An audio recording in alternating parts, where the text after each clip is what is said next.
Welcome back after the break. और अब नाज़रीन हम बात करेंगे, इस्लामाबाद में काफ़ी अरसे से आवारा कुत्तों को मारने के वाक़यात सामने आ रहे थे, जिस पर एनिमल राइट्स से वाबस्ता हल्के मुसलसल आवाज़ उठा रहे थे।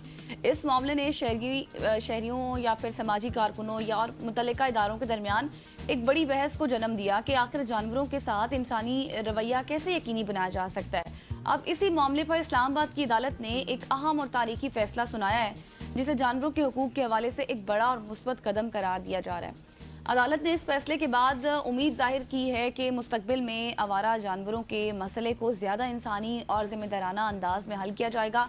इसी अहम मौजू पर आज हम बात करेंगे। इसी पे बात करने के लिए अल्तमश सईद साहब हमारे साथ मौजूद है। Altamash, thank you so much for joining. Animal rights lawyer हैं।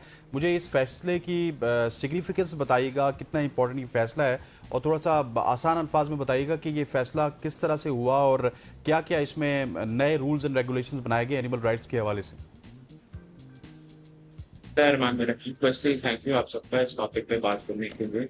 इस जजमेंट की बेसिकली हमने जब हाईकोर्ट में गए थे पिछले साल 29 मई 2025 को, हम गए तो स्ट्रे डॉग्स के लिए थे क्योंकि उनको बहुत बुरे तरीके से मारा जा रहा था। और उसकी बुनियादी वजह पीछे ये थी कि स्ट्रे डॉग्स हम 80 साल से मार रहे हैं। 80 साल से रेबीज डॉग बाइट्स पाकिस्तान में कम नहीं हुई। 80 साल से बच्चे जो हैं, जो मैं इंसानी जानवर की बात कर रहा हूँ, उनकी डेथ्स हो रही है। और क्योंकि हमने ऐसे सिस्टम फॉलो ही नहीं किया साइंटिफिकली स्पीकिंग, जिसकी वजह से हमारी human life and animal life दोनों इंडेंजर हो रही है, जो कि इस्लाम में बेसिकली उसमें काफी रेगुलेशन गाइडलाइंस है कि ऐसा नहीं होना चाहिए और हमें इस्लामी तरीका अपनाना चाहिए। ये सारी चीजें लेके हम हाईकोर्ट गए थे। इसमें भी तकरीबन 10 से ज्यादा हियरिंग्स हुई थी और हमने हाईकोर्ट में एविडेंस भी सबमिट किया था कि अतर मिल्ला साहब जब चीफ जस्टिस इस्लामाबाद हाईकोर्ट, उन्होंने एक अपने ऑर्डर के through state of operation control policy बनाई थी इस्लामाबाद के लिए। वो अभी तक इम्प्लीमेंट नहीं हुई 2025 में, 5 साल बाद। उसमें ये साइंटिफिक मेथड गिवन था कि आपने डॉग्स को WHO अप्रूव मेथड के थ्रू आपने उनको स्टेरिलाइज करना है, वैक्सीनेट करना है। इससे उनकी जो हार्मोन्स होते हैं, जो एग्रेशन होता है, वो खत्म हो जाता है। वैक्सीनेशन के साथ उनमें रेबीज और डॉग बाइट्स करने की टेंडेंसी कैपेसिटी बिल्कुल खत्म हो जाती है, 1% रहती है। और उसके साथ साथ जो पॉलिसी है और कोर्ट का ऑर्डर भी है, वो ये कहते हैं कि अगर कोई डॉग रैबिड भी है, मतलब रैबिड एज एन जो ट्रीट नहीं हो सकता, उसमें वेटरनेरियन जो है अंडर द पॉलिसी जाके एवेल्युएशन डिसीजन ले सकता है कि उसको ह्यूमनली यूथनाइज किया जाए, गोली ना मारी जाए, पॉइजन न किया जाए, सिर्फ उस स्पेसिफिक डॉग के लिए, क्योंकि ह्यूमन सेफ्टी भी इस फैसले का अहम रुकन है। तो इन सारी चीजों को मद्देनजर रखते हुए सीडीए ने कुछ ऐसी बातें की जिनको वो अदालत में प्रूफ नहीं कर पाए। उन्होंने कहा कि हम 19,000 रुपए पर डॉग लगाते हैं स्टेरिलाइजेशन वैक्सीनेशन के लिए। उनके पास इसके लिए कोई डेटा अवेलेबल नहीं था। उसके साथ साथ 9 अक्टूबर को हमने उनकी एक 200 कुत्तों की वैन पकड़ी थी, जिसमें फ्रेश डॉग्स को उन्होंने शूट किया था। वो सीडीए के स्टेट ऑफ ऑपरेशन सेंटर से बाहर आ रहे थे। इसमें भी अदालत ने उनसे पूछा कि आप इस पे बताएं, तो वो उस पे कुछ मुस्बत जवाब नहीं दे पाए। इसके अंडर इस जजमेंट ने बेसिकली डायरेक्ट किया है म्युनिसिपल कॉर्पोरेशन इस्लामाबाद को, सीडीए को, आईसीटी एडमिनिस्ट्रेशन को, लाइफ डिपार्टमेंट को, आईडब्ल्यूएमबी और ईपीए को कि आप डॉग किलिंग नहीं करेंगे, क्योंकि वो साइंटिफिक मेथड नहीं है रेबीज और डॉग बाइट्स रिड्यूस करने के लिए। आप एक स्टेरिलाइजेशन वैक्सीनेशन प्रोग्राम स्टार्ट करेंगे, आप डेटा इकट्ठा करेंगे। डेटा के बगैर हम कुछ नहीं कर सकते, हमारे पास अभी कोई डेटा नहीं है। पॉलिसी कहती है कि आप एक एडवाइजरी कमेटी बनाएंगे जिसमें सारे डिपार्टमेंट्स को कुछ एक्सपर्ट्स होंगे जो कि उसको मिलकर आगे लेके चलेंगे और वन हेल्थ अप्रोच के थ्रू चलेंगे। वन हेल्थ अप्रोच ये है कि इंसानी वेलफेयर होती है कि आपकी इन्वायरमेंटल और एनिमल वेलफेयर ठीक हो, वरना आपके जूनोटिक डिजीजेस जैसे कोविड है वो पूरे इस्लामाबाद में, पूरे पाकिस्तान में फैल सकते हैं। It's huge issue. उसके साथ साथ अदालत ने यह भी कहा है कि आप अपनी वेस्ट मैनेजमेंट को इम्प्रूव करेंगे, क्योंकि डॉग्स अर्बन एरियाज में तब आते हैं अगर आपकी वेस्ट मैनेजमेंट ठीक ना हो। ये एनवायरमेंटल मैनेजमेंट का स्टैंडर्ड उन्होंने इस रेगुलेशन में डाला है। आपने ये भी कहा है अदालत ने कि आप फीडिंग पॉइंट्स बनाएंगे डॉग्स के, जो कि मैनेज्ड होंगे। आप हर जगह नहीं बना देंगे ताकि इंसानों को प्रॉब्लम भी ना हो और कुत्ते भी आराम से रह सकें। वैक्सीन की अवेलेबिलिटी की इस केस में बात हुई थी। एंटी रेबीज वैक्सीन जो इंसानों के लिए चाहिए वो अवेलेबल नहीं है।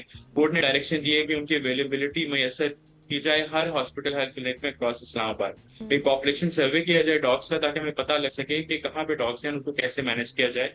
साथ अदालत ने लास्टली ये कहा है कि एक आप हेल्पलाइन क्रिएट करें जहाँ पे अगर एक्टिविस्ट या किसी को कोई प्रॉब्लम पेश आती है जो कि जेन्युइन है, उसको एड्रेस करने के लिए इस कमेटी को बेसिकली कॉल जाए और उस पर TNVR वैक्सीनेशन स्टेरिलाइजेशन के थ्रू एक्शन ले। और इन सारी चीजों को बेसिकली इम्प्लीमेंट करवाने के लिए अदालत ने कहा है कि सीडीए, ये सारे मैनेजमेंट अदारे 60 दिन में अदालत में एक जुडिशियल रजिस्ट्रार को रिपोर्ट सबमिट करेंगे जिसमें उन्होंने अपनी क्लाइंट शो करनी है। ये इस जजमेंट में बेसिकली अच्छा सबने अल्तमश, लिखा है और मुझे ये ये बताएं रिपोर्टेड कि जजमेंट ये है। अदालती ये कोर्ट का वर्डिक्ट तो आपने बताया जिसमें आपने सीडीए समेत तमाम इदारों का जिक्र भी किया कि सबको इस चीज़ पर अब अमल करना होगा, लेकिन साथ ये भी बात की गई थी कि under the Pakistan penal code ये एक जुर्म भी है इस तरह से आवारा कुत्तों को मारना। तो अब मुझे ये बताएं कि दुनिया भर में पॉलिसी इस्तेमाल की जाती है TNVR जो हमेशा हम बात करते हैं, तो उस पॉलिसी को इस्तेमाल करने में क्या प्रॉब्लम है यहाँ, वो क्यों नहीं इम्प्लीमेंट हो सकती? नहीं इम्प्लीमेंट हो, इस पे बेसिकली पॉलिसी बन गई थी 2020 में, 2022 में सेंटर भी बन गया था। मसला ये आया था कि सेंटर जो है गवर्नमेंट ने एक कॉन्ट्रैक्टर को दे दिया था जिसके पास एनिमल वेलफेयर का कोई एक्सपीरियंस नहीं था, उसको चला नहीं पाए और वैक्सीनेशन स्टेरिलाइजेशन प्रॉपर्ली हो ही नहीं सकी, कोई डेटा भी नहीं इकट्ठा किया गया। डेटा करने के लिए आपको एक्सपर्टीज भी चाहिए, आपको सिर्फ विल चाहिए और एक मैकेनिज्म चाहिए, इंस्ट्रूमेंटल फ्रेमवर्क चाहिए, जो कि पॉलिसी कहती थी कमेटी के थ्रू बनना है। वो कमेटी भी इन्होंने नहीं बनाई। उस कमेटी ने आगे रेगुलेटरी फ्रेमवर्क बनाना था कि आगे TNVR, एजुकेशन, हेल्पलाइन, सारी चीजें कैसे करनी है, वो फ्रेमवर्क इन्होंने बनाया नहीं, इस वजह से इम्प्लीमेंट नहीं हो सकी।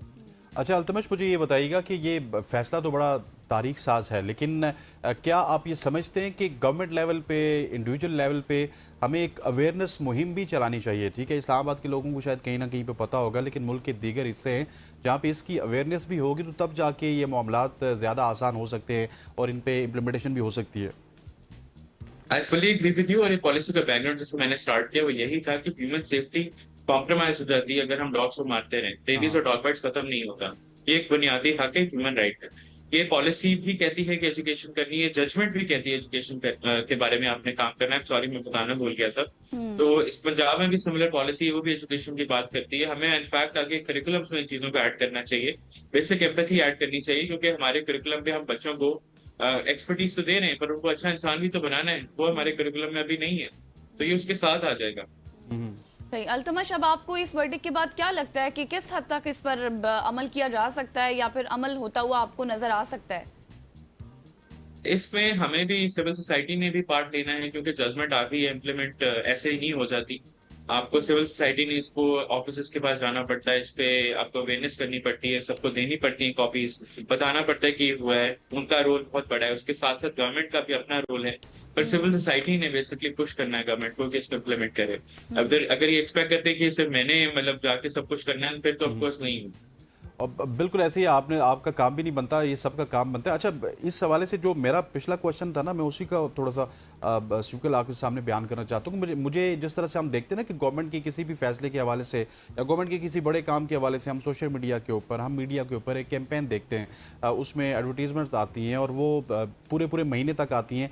जिस तरह से लेट्स सपोज एक पोलियो की मुहिम देख लें तो उसमें एक पूरा महीना होता है जो हम वक्त करते हैं। तो इस तरह आप समझते हैं कि गवर्नमेंट लेवल पे, मीडिया के लेवल पे एक कैंपेन होनी चाहिए ताकि आम आदमी तक भी ये पैगाम पहुंच सके कि अब ये कानून पास हो सके, और उसके सामने अगर कोई इसके ऊपर अमल दरामद नहीं करेगा तो वो फलां नंबर पे हमें आगाह कर सकता है? जी बिल्कुल। इसमें तो इनफैक्ट मेंबरा से अगर रिक्वेस्ट की जा सके, अगर वो सिर्फ 1 मिनट 2 मिनट की एडवर्टाइजमेंट भी हर दिन चला लें, इससे बहुत फर्क पड़ेगा। और मीडिया जो है, आपका रोल ये है कि आप दोनों साइड ऑफ द पर्सपेक्टिव को शो करें। पहले अनफॉर्चुनेटली सिर्फ कलिंग की बात होती थी, पर एज साइंस हैज सेड वो साइंटिफिक सोल्यूशन नहीं है, इसलिए हम स्टेरिलाइजेशन वैक्सीनेशन की बात आपके मीडिया के थ्रू ही कर रहे हैं। तो मीडिया का डेफिनेटली बहुत बड़ा रोल है, पेपरा can play a huge role with this. सही। अच्छा अल्तमश, अब आपको लगता है कि इस जजमेंट के बाद अब ये एक मिसाल भी बन सकता है इस्लामाबाद समेत दीगर शहरों के लिए भी कि वहां भी ऐसा ना हो? जी बिल्कुल। इनफैक्ट मैंने अपनी खुद ही लाहौर हाईकोर्ट में भी पिटिशन की हुई है, उधर भी फैसला ले चुका हूँ। बलोचिस्तान हाईकोर्ट में मैंने डॉग किलिंग के लिए केस किया हुआ है, वो भी चल रहा है। तो वी आर ट्राइंग कि हर जगह इम्प्लीमेंट हो। ठीक हो गया। अल्तमश हमारे साथ मौजूद थे, अल्तमश सईद, जो कि इस हवाले से हमें आगाह कर रहे थे। सर आपका बहुत बहुत शुक्रिया, thank you so much for joining us. ये एक तारीख साज फैसला था एनिमल राइट्स के हवाले से जो कि हमने आपके साथ शेयर किया। यहाँ पे वक्त वो चाहता है एक शॉर्ट सी कमर्शियल ब्रेक का। ब्रेक लेते वापस आते हैं हमारे साथ।